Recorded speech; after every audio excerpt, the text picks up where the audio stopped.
Good morning. देखिए बच्चों, आज हम वैद्युत आवेश तथा क्षेत्र पर अब क्वेश्चन करेंगे और अब से आपकी क्लासेस कंटिन्यू रहेंगी। ठीक है, चलिए देखिए, वैद्युत आवेश तथा क्षेत्र में हमने कूलॉम का नियम पढ़ लिया, वैद्युत क्षेत्र की तीव्रता पढ़ लिया, वैद्युत बल पढ़ लिया। ठीक है, कूलॉम के नियम का सदिश स्वरूप भी हमने देख लिया। ठीक है, तो आज हम कुछ क्वेश्चंस करने वाले हैं, फिर आगे चलेंगे। देखिए, अगर हम बात करें वैद्युत आवेश तथा क्षेत्र में, वैद्युत आवेश तथा क्षेत्र में, तो जैसे मान लीजिए 10 ग्राम का कोई कण है, 10 ग्राम का कोई कण है।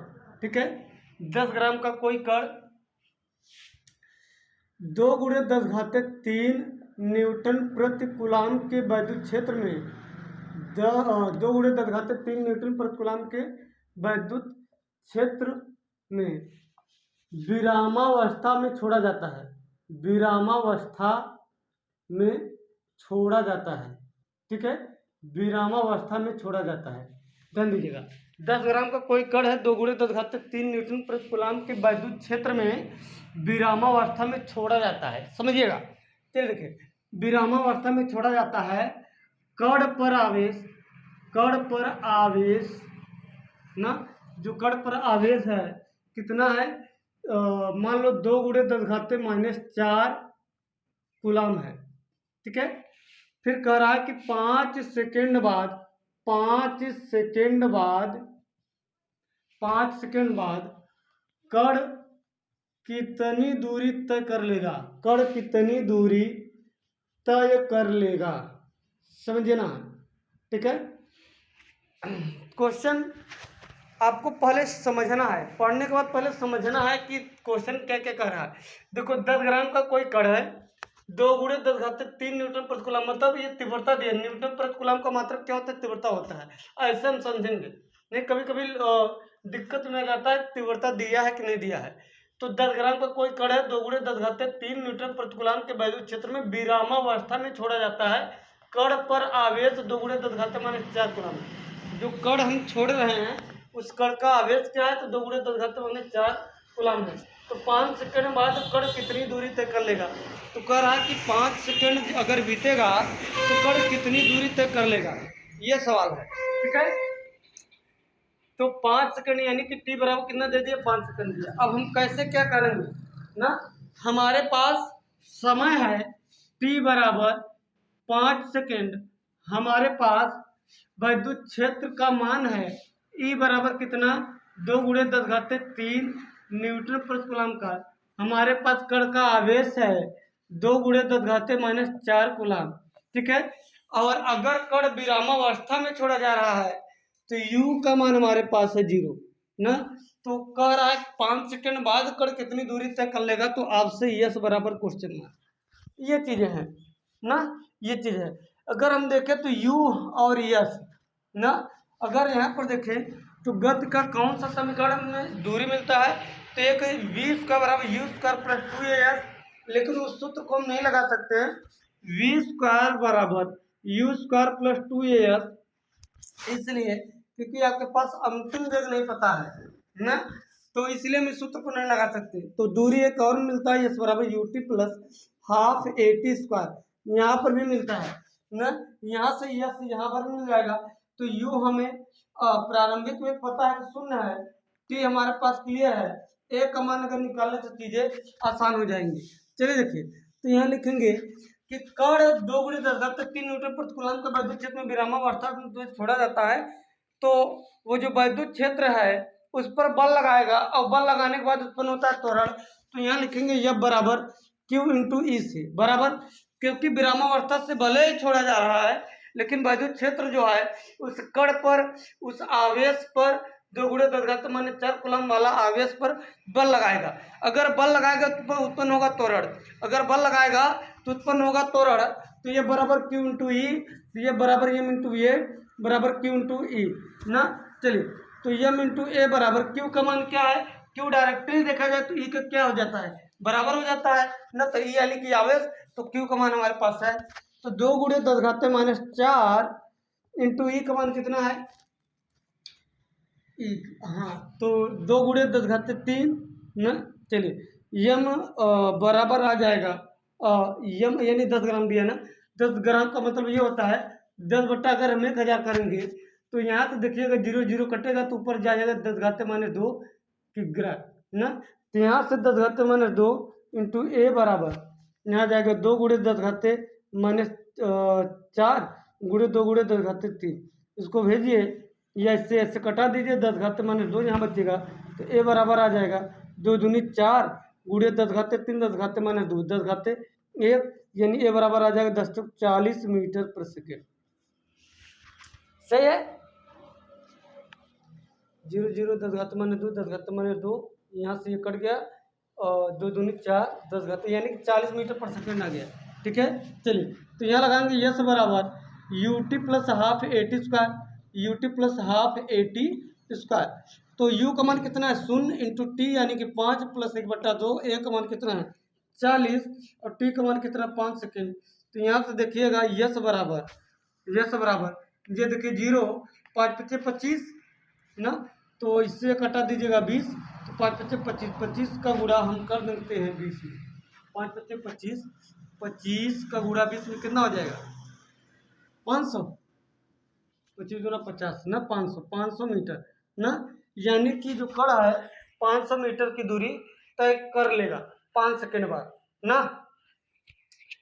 देख सकते हैं कि 10 ग्राम का कोई कण था 2 × 10⁻³ न्यूटन प्रति कूलम के वैद्युत क्षेत्र में विरामावर्तन में छोड़ा जाता है। कण पर आवेश जो है 2 × 10⁻⁴ कूलम है। 5 सेकंड बाद कण कितनी दूरी तय कर लेगा, तो 5 सेकंड बाद कण जो है ये सब बराबर 500 मीटर दूरी तय कर लेगा। यह बराबर क्यू इंटू ई, एम इंटू ए बराबर क्यू इंटू ई, एम इंटू ए बराबर 2 × 10⁻⁴ 2 × 10⁻³ यहाँ पर देखिएगा 10⁻³ 10⁻⁴ ना। और यहाँ से देखिएगा यम जो है 10 ग्राम का कण था उसको किग्रा में कन्वर्ट करेंगे तो 10 बटा क्या करेंगे 1000, तो देखिएगा 0 0 करेगा 10⁻² किग्रा।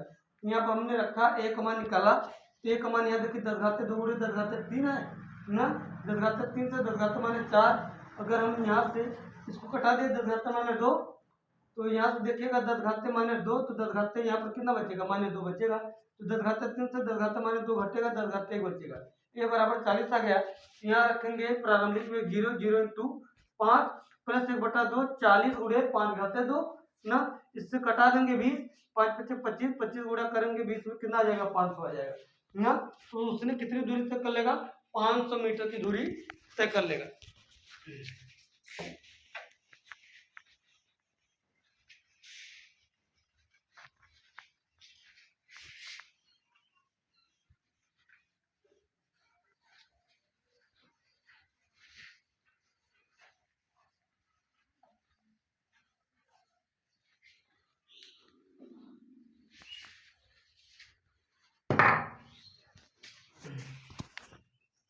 आइए देखते हैं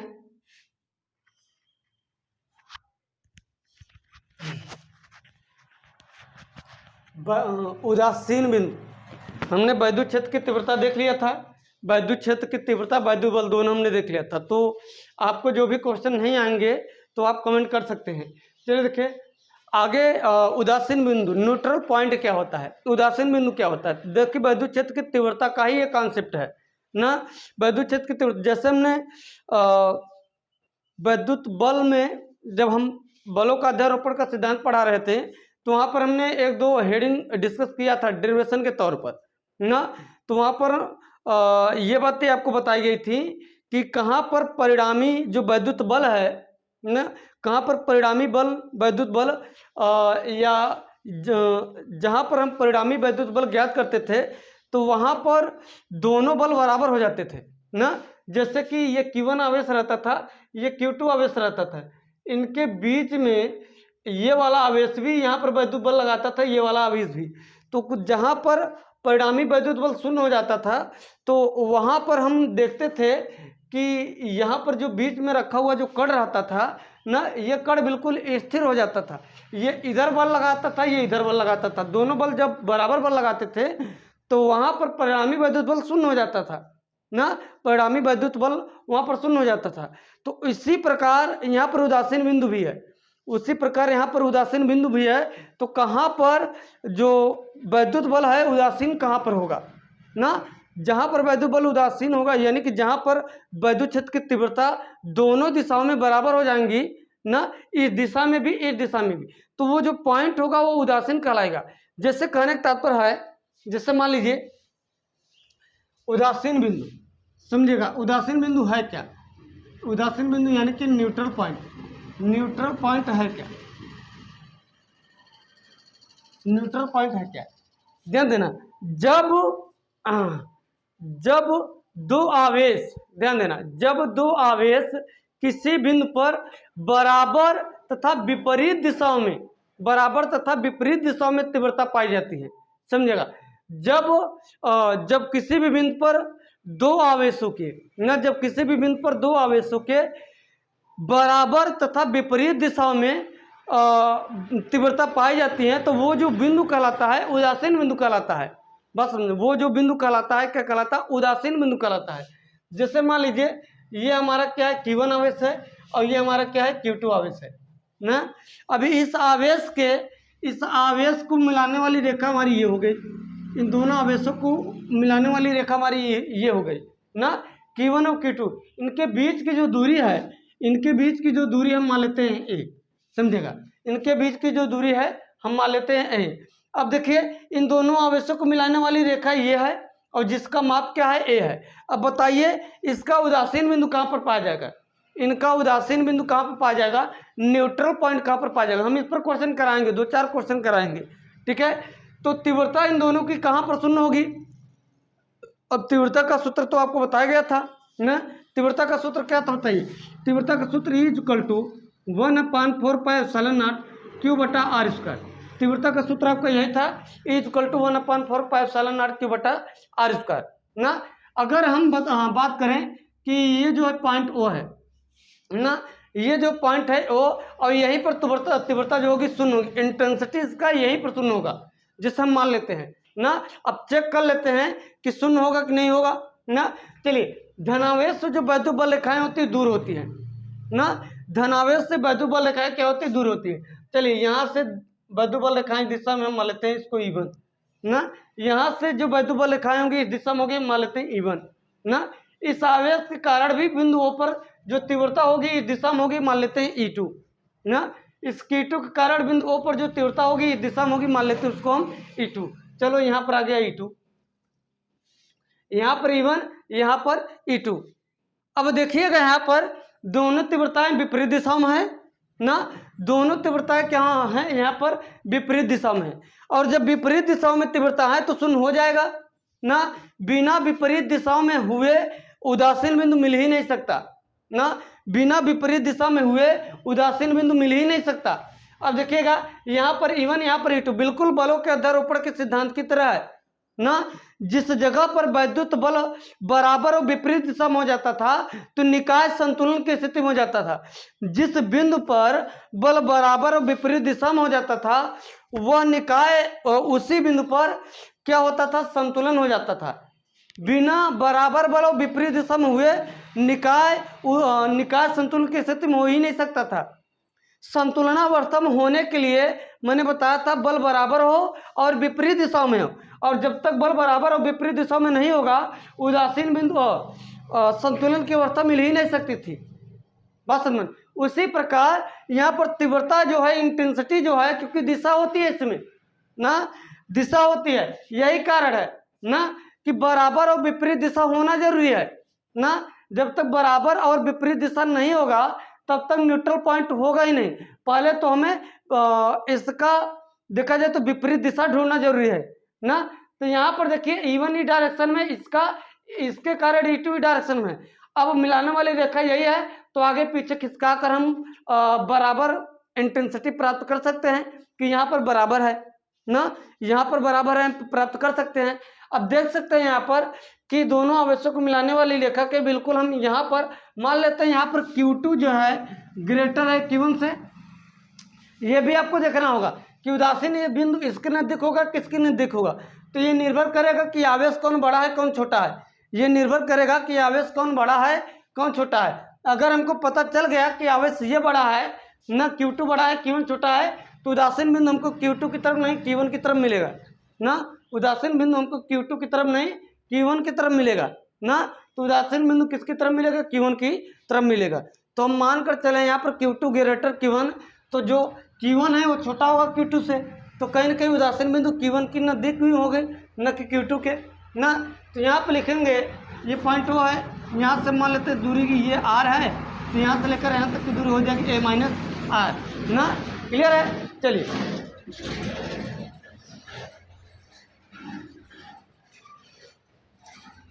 तो यहाँ लिखेंगे उदासीन बिंदु के लिए ना, उदासीन बिंदु के लिए तो लिखेंगे E1 बराबर क्या होगा? E2। उदासीन बिंदु में E1 क्या होगा? E2 के बराबर होगा। चलिए तो हम पहले E1 E2 अपन बराबर हैं। यहाँ लिखेंगे E1 अपन 4πε0 Q1 बटे में क्या होगा? यहाँ पर देखिए R है, तो यहाँ लिख देंगे R का स्क्वायर बराबर, यहाँ लिखेंगे 1/4πε0 Q2 बटे में क्या हो जाएगा? यहाँ पर टोटल दूरी कितनी है हमने A माना है, तो यहाँ पर A-R का होल स्क्वायर होगा। इससे ये कट जाएगा तो आ जाएगा Q1 बटे में R का होल स्क्वायर, यहाँ पर आ जाएगा Q2 बटे में A-R का होल स्क्वायर। चलिए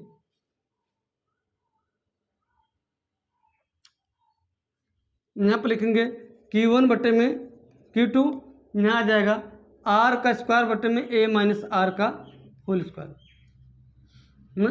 अच्छा यहाँ पर इसको ऊपर ले जाओ, Q2 बटे में Q1 बराबर आ जाएगा A-R का होल स्क्वायर बटे में यहाँ पर हो जाएगा R स्क्वायर, यहाँ आ जाएगा Q2 बटे में Q1 बराबर आ जाएगा, यहाँ पर कौड़ी लगा देते हैं तो यहाँ आ जाएगा A-R बटे में R हो जाएगा। आगे चलते हैं तो यहाँ आ जाएगा कौड़ी में Q2 बटे में कौड़ी में Q1 बराबर आ जाएगा A/R बटा R, ये कट जाएगा ना। तो आ जाएगा कौड़ी में Q2 बटे कौड़ी में Q1 बराबर आ जाएगा A/R, यहाँ क्या आ जाएगा A/R-1 ना, A/R-1 इसको मिटा दें। आगे देखिए यहाँ पर -1 को 75 करेंगे तो ये आ जाएगा हमारा कौड़ी में Q2 बटे में कौड़ी में Q1 -1 को 75 करेंगे तो +1 आ जाएगा बराबर, यहाँ पर आ जाएगा A/R। अच्छा दूरी हमें कहाँ से निकालनी है? Q1 से, और Q1 से दूरी हमने R माना है ना, Q1 से दूरी R माना है तो हमें R को निकालना होगा। इसको पहले हल कर लेते हैं, कौड़ी में Q2 प्लस कौड़ी में Q1 बटे में कौड़ी में क्या आ जाएगा Q1 बराबर A/R। हमें R निकालना है तो अब 75 का यानी ऊपर भेजेंगे तो ये भी ऊपर जाएगा, तो यहाँ से देखिएगा कौड़ी में Q1 बटे में कौड़ी में Q2 प्लस कौड़ी में Q1 बराबर जो है आ जाएगा यहाँ पर R/A। A को मल्टीप्लाई कर देंगे तो आ जाएगा यहाँ पर कौड़ी में Q1 गुणे में A, कौड़ी में आ जाएगा Q2 प्लस कौड़ी में Q1 बराबर क्या आ जाएगा R ना। तो हमें दूरी किससे निकालनी थी? हमें दूरी Q1 से निकालनी थी, तो कहीं ना कहीं R निकलेगा क्योंकि यहाँ से दूरी क्या है R हमने माना है पॉइंट O पर उदासीन बिंदु प्राप्त करने के लिए, इसलिए R इक्वल टू क्या आ जाएगा कौड़ी में Q1 इंटू A बटे में कौड़ी में Q2 प्लस Q1। जब हम दूरी यहाँ से मानेंगे तो ऊपर Q2 आ जाएगा, आप हल करके देख सकते हैं कि यहाँ से हम Q2 से अगर ये टोटल दूरी R मान लेते A मान लेते हैं तो यहाँ से हम R मानेंगे तो ये A-R हो जाएगा। जब हम Q2 निकालेंगे तो ऊपर Q2 आएगा, Q2 इंटू A बटे में कौड़ी में Q1 प्लस Q2, ये तो कंपलसरी रहेगा नीचे बराबर क्या हो जाएगा R के ना। तो जब मध्य बिंदु यानी कि दोनों आवेशों को मिलाने वाली रेखा के बीच में जब हमें न्यूट्रल पॉइंट मिलेगा ना, तो ये स्थिति होगी। अभी हम देखेंगे कि जब उदासीन बिंदु दोनों आवेशों को मिलाने वाली रेखा के बीच में नहीं बाहर मिलेगा तो क्या कंडीशन होगा ना, इसको नोट करिए। चीजें समझ में आई?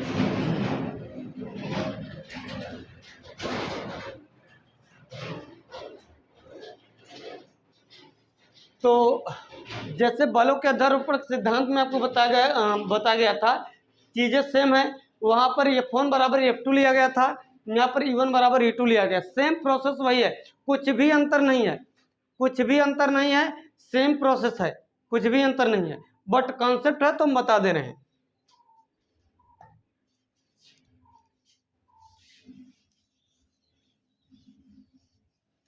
जिस हिसाब से आपको डेरिवेशन पढ़ाया जाता है उसी हिसाब से आपका क्वेश्चन भी रहता है। इस बात को आप ध्यान देंगे कि जिस प्रकार का आपका टॉपिक यानी कि कॉन्सेप्ट रहता है उसी प्रकार आपका क्वेश्चन रहता है, चेंजेस नहीं कुछ रहते।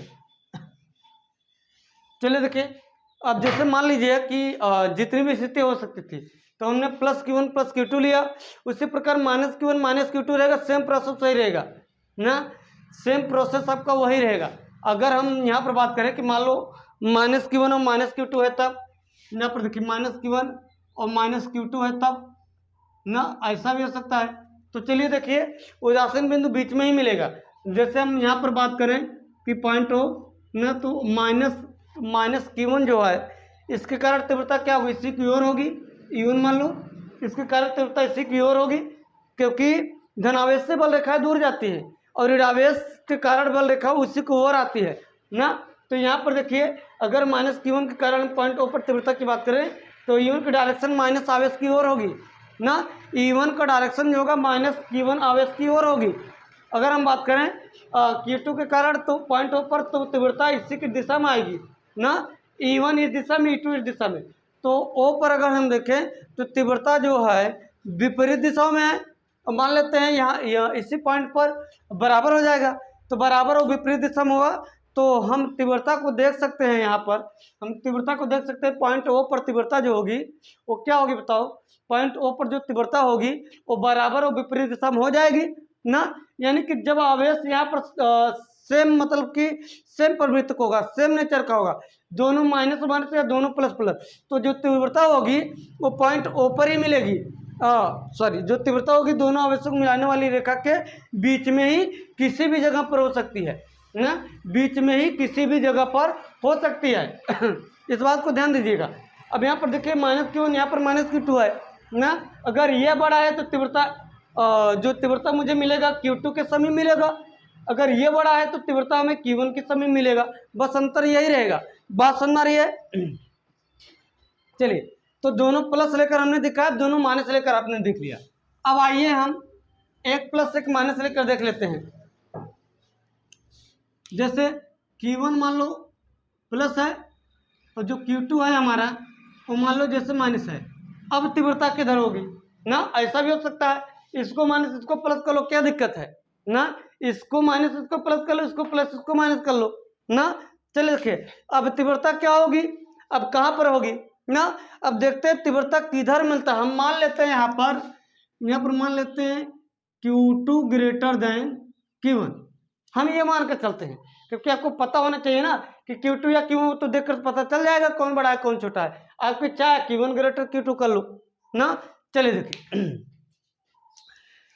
अब यहाँ पर देखते हैं, अगर हम यहाँ पर बीच में अगर दोनों आवेशों को मिलाने वाली रेखा के बीच में कहीं पर भी हमें तीव्रता शून्य प्राप्त करना है, ठीक है। चलिए देखिए, मिलता है कि नहीं मिलता है तीव्रता शून्य ना।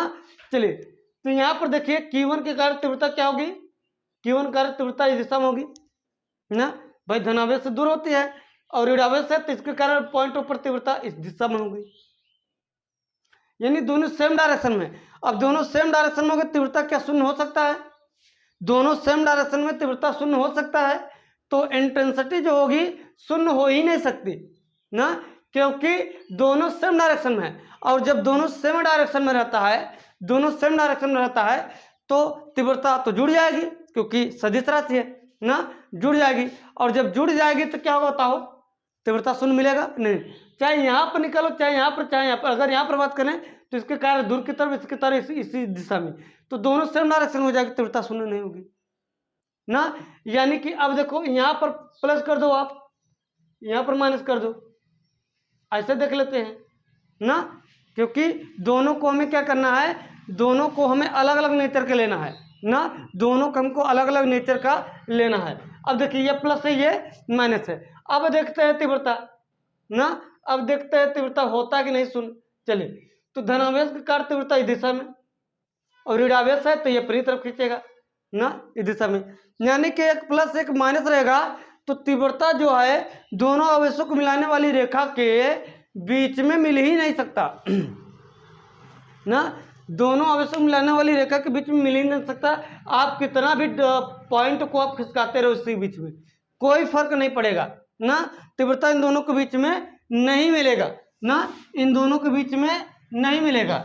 बात समझ में? अच्छा, तो मिलेगा कहाँ तीव्रता शून्य ना, अगर इन दोनों आवेशों को मिलाने वाली रेखा के बीच में नहीं मिलेगा तो कहाँ पर तीव्रता मिलेगा शून्य, देखने वाली बात होगी कि तीव्रता कहाँ पर शून्य मिलेगा। आइए देखते हैं, चलिए देखिए, इसको हम Q1, इसको हम Q2, और यहाँ पर हमने बताया है, यहाँ पर हमने बताया कि Q2 जो है ग्रेटर है Q1 से, Q2 जो है ग्रेटर है Q1 से, यानी कि Q2 के समीप जो है तीव्रता शून्य नहीं होगा ना, Q2 के समीप तीव्रता शून्य नहीं। अगर इन दोनों के बीच में नहीं मिलेगा, या तो इस साइड मिलेगा या तो इस साइड मिलेगा ना, या तो इस साइड मिलेगा या तो इस साइड मिलेगा, तो तीव्रता कहाँ पर शून्य मिलेगा, कहाँ पर शून्य नहीं मिलेगा, इस बात को हमको देखना है। चलिए, अगर हम Q1 की अगर हम बात करें, अगर हम Q2 की अगर बात करें, तो Q2 हमारा क्या है, बड़ा है Q1 से, Q2 हमारा क्या है, बड़ा है Q1 से।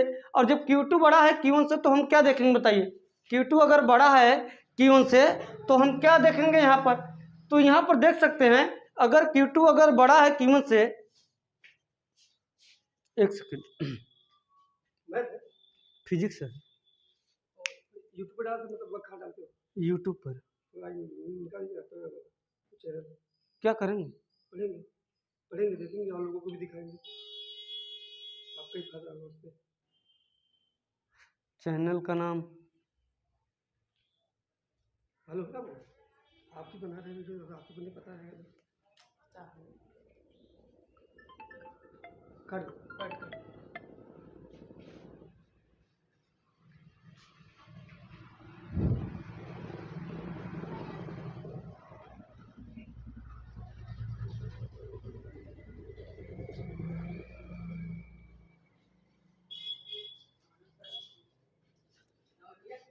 चलिए देखिए, Q2 ग्रेटर क्या है, Q1 है।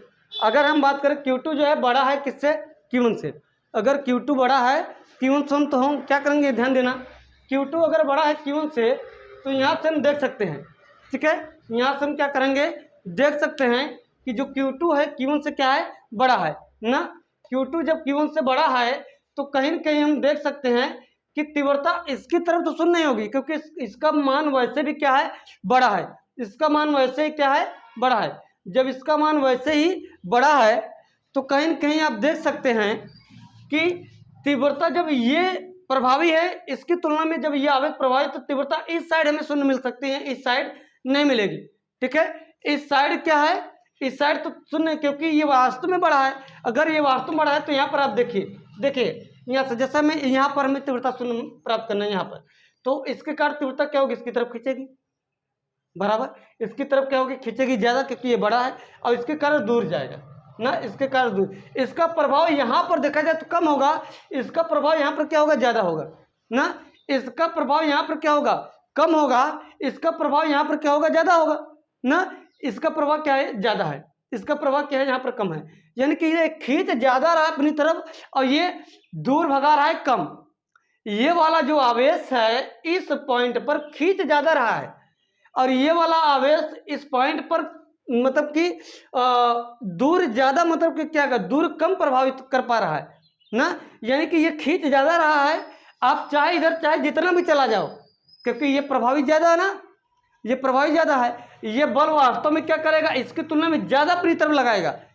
ये वाला आवेश इस पॉइंट पर आवेश जो है ज़्यादा अपनी तरफ खींचेगा ना, और ये वाला आवेश इस पॉइंट पर कम उधर धक्का मारेगा, यानी कि ये किसी भी हालत में इस पॉइंट पर ये खींचेगा ज़्यादा इसकी तुलना में, यानी कि शून्य इस पॉइंट पर मिल ही नहीं पाएगा, मतलब इस पॉइंट, मतलब इस साइड, इसके इस साइड शून्य हो ही नहीं पाएगा, ये ज़्यादा, जैसे कि एक रस्सा कसी, जैसे आप खेल देखते होंगे ना, कोई रस्सी, जैसे दो लोग रस्सी खींच रहे हैं ना, एक मजबूत व्यक्ति है, एक कमजोर व्यक्ति है ना, एक मजबूत व्यक्ति है, एक कमजोर व्यक्ति है ना, तो कहीं न कहीं देखा जाए तो दोनों अगर खींचेंगे तो मजबूत व्यक्ति वाला क्या करेगा, वो उस व्यक्ति के साथ में भी क्या करेगा, खींच लेगा ना, यानी कि किसी भी हालत में रस्सा कसी जो होगा वो मजबूत व्यक्ति क्या करेगा, खींचे रहेगा अपनी तरफ। उसी प्रकार यहाँ पर है।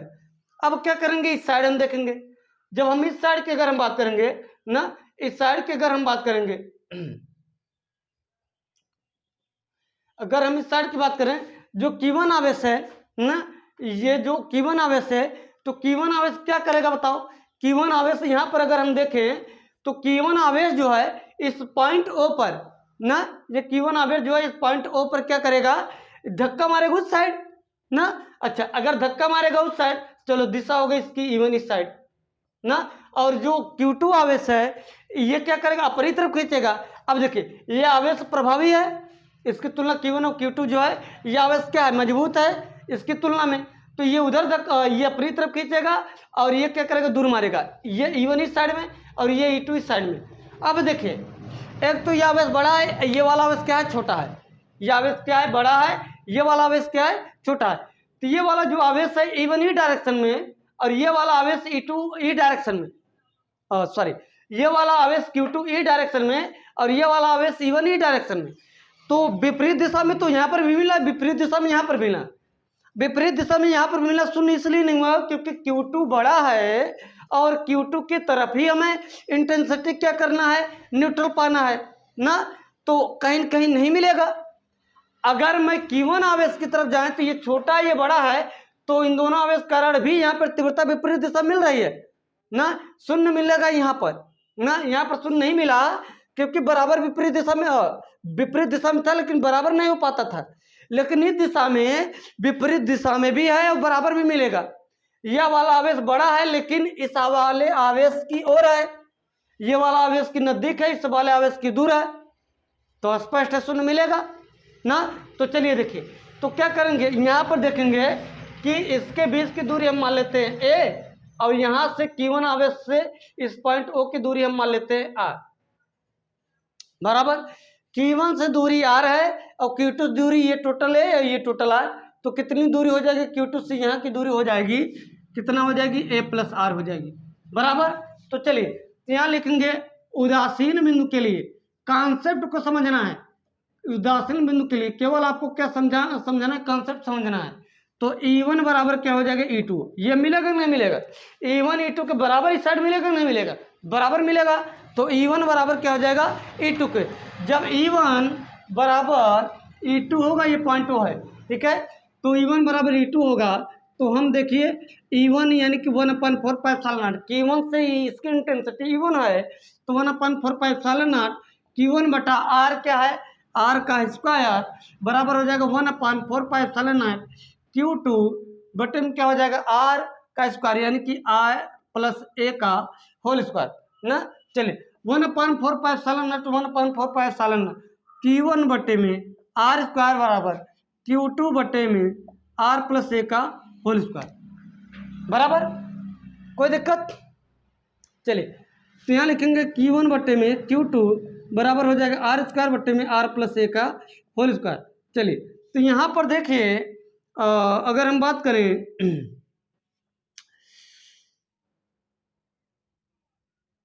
इसको ऊपर रहते हैं इसको नीचे ना, क्योंकि हमें इंटेंसिटी Q1 से मान लो प्राप्त करनी है, तो Q1 से क्या है, R है। तो चलिए देखिए हम इसको ऊपर इसको नीचे भेजते हैं, तो Q2 बटे में Q1 न, Q2 बटे में Q1 आ जाएगा बराबर R प्लस A का होल स्क्वायर बटे में R स्क्वायर। यहाँ पर देखिए स्क्वायर यहाँ पर कड़ी में Q2 बटे में कड़ी में Q1 बराबर हो जाएगा R स्क्वायर बटे में, सॉरी इसको भी ऊपर भेजे तो R बटे में R प्लस यहाँ पर क्या आ जाएगा, A आ जाएगा, ठीक है। अरे यार कुछ मिस्टेक हो क्या, R स्क्वायर बटे में R प्लस A,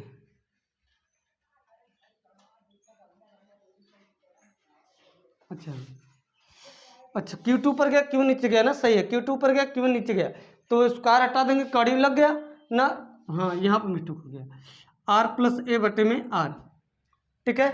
चलिए देखिए अगर हम बात करें तो यहाँ से हम R को क्या करेंगे, दोनों तरफ डिवाइड करेंगे, कड़ी में Q2 बटे में कड़ी में Q1 बराबर आ जाएगा R बटा R प्लस A बटा R, ये कट जाएगा ना। तो यहाँ 75 करेंगे तो कड़ी में Q2 बटे में कड़ी में Q1 आ गया बराबर यहाँ पर आ जाएगा 1 प्लस A बटा में R ना।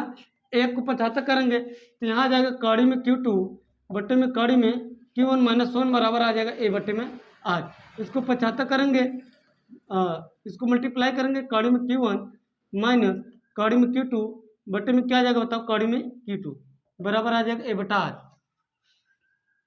अगर हम बात करें यहाँ पर ना, तो कहीं कहीं यहाँ से दूरी R है, तो R अगर हमें निकालना है तो R को ऊपर ले जाएंगे, एक को नीचे ले जाएंगे, तो कड़ी में Q1 माइनस कड़ी में Q2 ना, या मान लो हम इसको 75 करेंगे तो कड़ी में Q2 ऊपर, तो यहाँ आ जाएगा कड़ी में Q1 माइनस कड़ी में Q2 ना, कड़ी में क्या आ जाएगा Q2 बराबर क्या आ जाएगा R बटे में A का मल्टीप्लाई करो तो कड़ी में Q2 इंटू में क्या आ जाएगा बताओ, कड़ी में Q2 इंटू क्या आ जाएगा A आ जाएगा बटे में कड़ी में Q1 माइनस कड़ी में Q2 बराबर यहाँ आ जाएगा क्या R। तो ये रहा। चलिए, तो यहाँ क्या गया कि आपको कड़ी में Q2 इंटू A बटे में कड़ी में Q1 माइनस कड़ी में Q2 बराबर क्या आ जाएगा R आ जाएगा। ठीक है,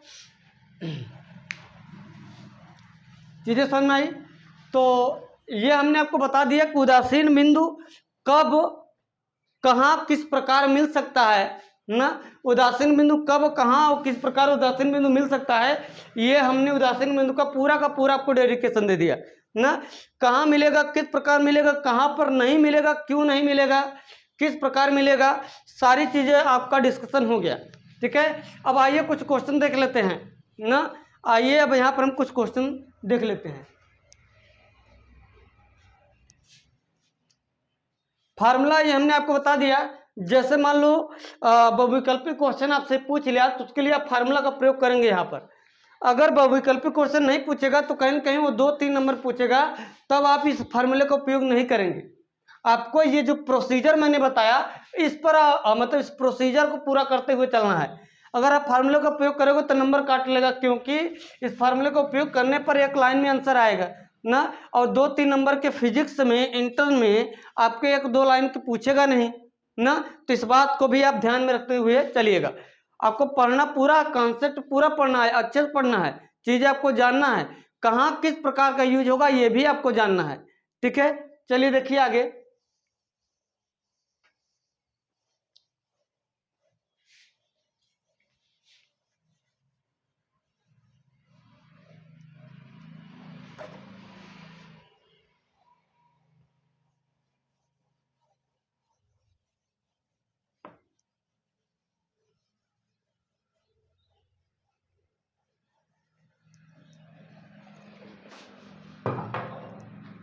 चलिए, जैसे मान लीजिए +6 माइक्रोकूलम का कोई आवेश है ना, यहाँ पर मान लो +2 माइक्रोकूलम का कोई आवेश है, इनके बीच की दूरी कितनी है, 3 मीटर है। तो प्रश्न ये है कि उदासीन बिंदु कहाँ पर मिलेगा ना। प्रश्न ये आपका ये है, उदासीन बिंदु आपको कहाँ मिलेगा। अगर आप इसको Q1 मान ले, इसको Q2, तो कोई दिक्कत नहीं, कड़ी में Q1 बटे में नीचे कड़ी में Q2 प्लस कड़ी में Q1 इंटू A यानी कि 3 मीटर बराबर R न लगा सकते हैं। उस बच्चे में दोनों तरीके से आपको बता रहे हैं। ठीक है, चलिए देखते हैं। तो मान लेते हैं ये आवेश छोटा, बड़ा है, ये आवेश छोटा है, तो उदासीन बिंदु कहाँ मिलेगा, यहाँ पर। उदासीन बिंदु जो मिलेगा यहाँ पर मिलेगा, मान लेते हैं यहाँ की दूरी x है ना, या मान लेते हैं यहाँ की दूरी r है, और यहाँ से टोटल क्या हो जाएगा, 3 माइनस r हो जाएगा। पहले बताओ ये चीजें समझ में आ कि नहीं। अगर यहाँ से लेकर यहाँ तक की दूरी r घट गई तो यहाँ से लेकर यहाँ की दूरी 3 माइनस r हो गई, ये समझना कि नहीं, ये समझना है। पहले बताओ ये चीजें समझ में आई ना। चलिए, तो यहाँ लिखेंगे पॉइंट O पर E1 बराबर E2। उदासीन बिंदु के लिए यहाँ लिखेंगे, उदासीन बिंदु के लिए क्या, उदासीन बिंदु के लिए। चलिए, तो क्या लिखेंगे उदासीन बिंदु के लिए, E1 बराबर E2 ना। चलिए, इसके कारण हमने E1 मान लेते हैं ना। चलिए, तो यहाँ हो जाएगा 1/4 Q1 यानी कि 2 माइक्रोकूलम 2 × 10⁻6 R यानी कि R का स्क्वायर बराबर यहाँ पर इसके कारण 1/4 Q2 यानी कि 6 × 10⁻6 बटे में R यानी कि 3 माइनस R का यहाँ लिखा है। चलिए देखिए, 1/4 से ये देखो ये कटा, 2 त्याग 6 ये कटा, तो यहाँ आ जाएगा 1/r² बटे में यहाँ आ जाएगा 3/3 माइनस R का होल स्क्वायर। ठीक है ना। 1/, यहाँ पर क्या बचा देखो, 1/में r² बराबर यहाँ पर आया 3/3 माइनस R का होल स्क्वायर। ये यहाँ जाएगा, यहाँ जाएगा 1/3 बराबर R का स्क्वायर बटे में आ जाएगा 3 माइनस R का होल स्क्वायर आ जाएगा ना। चलिए 1/3 बराबर यहाँ जाएगा, यहाँ पर आर बटा में यहाँ कड़ी लगा दो, r/3 माइनस आर, ये बटा कड़ी में 3, तो ये कड़ी हट जाएगा ऊपर, 1/3 यहाँ जाएगा, बराबर यहाँ पर आ जाएगा ना r/3 माइनस आर, ये इसको ऊपर ले जाओ, ये ऊपर चला जाएगा ना, तो यहाँ जाएगा 1/3 में यहाँ पर आ जाएगा 3 माइनस आर बटे में आर, तो कड़ी में 3 बराबर आ जाएगा, कड़ी में 3 बराबर आ जाएगा, यहाँ पर 3/r माइनस 1, 75 करो यहाँ पर तो आ जाएगा कड़ी में 3 + 1 बटे में कड़ी में 3 + 1 बराबर आ जाएगा 3/r ना, 3 क्या आ जाएगा r आ जाएगा। अब यहाँ देखिए r ऊपर जाएगा तो 3 नीचे आएगा, तो यहाँ आ जाएगा कड़ी में 3 + 1 बराबर आ जाएगा r/3, तो यहाँ जाएगा 3 कड़ी में 3 + 1 बराबर आ जाएगा r।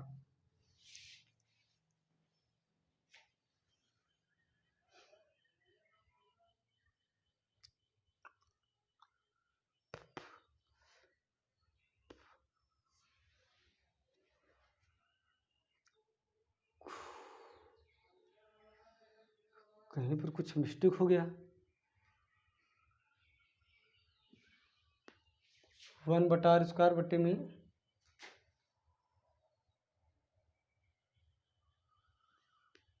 6 माइक्रोकूलम,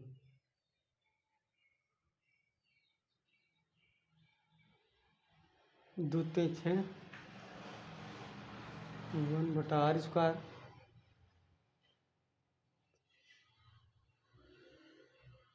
3/3 माइनस r को 1/3r² बटे 3 माइनस r का होल स्क्वायर, स्क्वायर हटाएंगे यहाँ कड़ी लग जाएगा 1/3 r/3 माइनस r,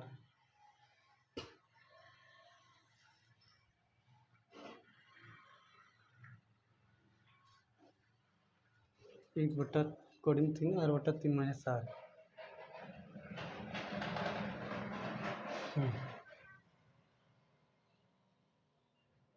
अगर हम इसको ऊपर ले जाएंगे, इसको ऊपर ले जाएंगे कड़ी में 3 बटे में 3 माइनस r बटे में r, यहाँ से 3/r माइनस 1 कट गया, कड़ी में 3/r माइनस 1, 75 करेंगे कड़ी में 3 + 1, कड़ी में 3 + 1,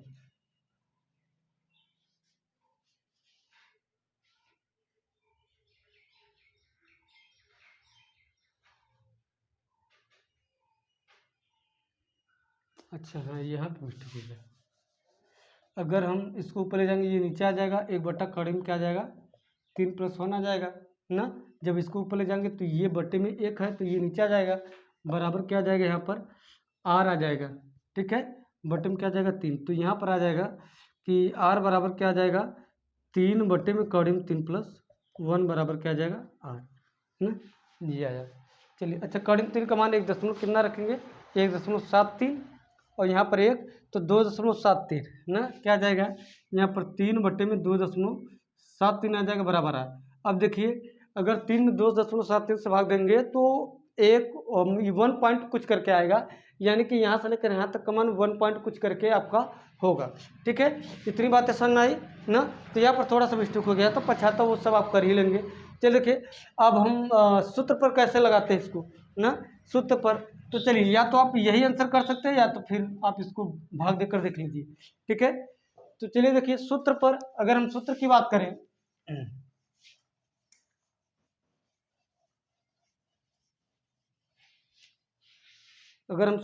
करें तो क्या होगा यहाँ पर देखिए, तो जो सूत्र है वो इस प्रकार है। अगर हमें यहाँ से निकालना है, जैसे इसको हम मान लेते हैं क्या, इसको हम मान लेते हैं Q2, इसको हम मान लेते हैं Q1 ना, इसको हम Q2 मान लेते हैं, इसको Q1 मान लेते हैं। तो जो सूत्र होता है जैसे मान लो इसके बीच की दूरी क्या है, मान लेते हैं टोटल A ना, इसके बीच की दूरी हम मान लेते हैं क्या टोटल A, और जहाँ से हमें निकालनी है उसकी दूरी हम R, तो कहीं कहीं R बराबर क्या होगा बताओ, बीच में निकालना है, यानी दोनों आवेशों को मिलाने वाली रेखा के बीच में तीव्रता शून्य मिल रही है, तो R = कड़ी में Q1 इंटू क्या यहाँ पर A टोटल दूरी के लिए हम A मानते थे, तो यहाँ पर जो आवेश के मल्टीप्लाई में होगा वो टोटल दूरी ही रहता था। आप देख सकते हैं फार्मूले में, तो कड़ी में Q1 प्लस कड़ी में Q2।